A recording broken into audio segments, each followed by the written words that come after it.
वक्त की एक और बड़ी खबर ऑस्कर अवार्ड तकरीब से जुड़ी हुई। फिल्म रोमा को बेहतरीन गैर मुल्की जुबान के जुमरे में मिला अवार्ड।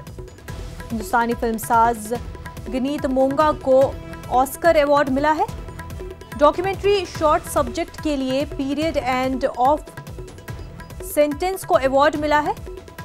रमी मलिक को फिल्म बोहेमिया रैप्सोडी के लिए बेहतरीन अदाकार का ऑस्कर,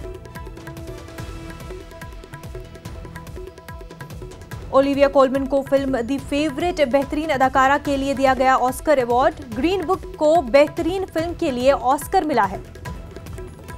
नाज़रीन, आपको बता दें, फिल्म रोमा को बेहतरीन गैर मुल्की जुबान के जुमरे में ऑस्कर अवार्ड मिला है। हिंदुस्तानी फिल्मसाज गुनीत मोंगा को ऑस्कर अवार्ड मिला है। डॉक्यूमेंट्री शॉर्ट सब्जेक्ट के लिए पीरियड एंड ऑफ सेंटेंस को अवार्ड मिला है। रमी मलिक को फिल्म बोहेमिया रैप्सोडी के लिए बेहतरीन अदाकार का ऑस्कर अवार्ड मिला है। ओलिविया कोलमन को फिल्म दी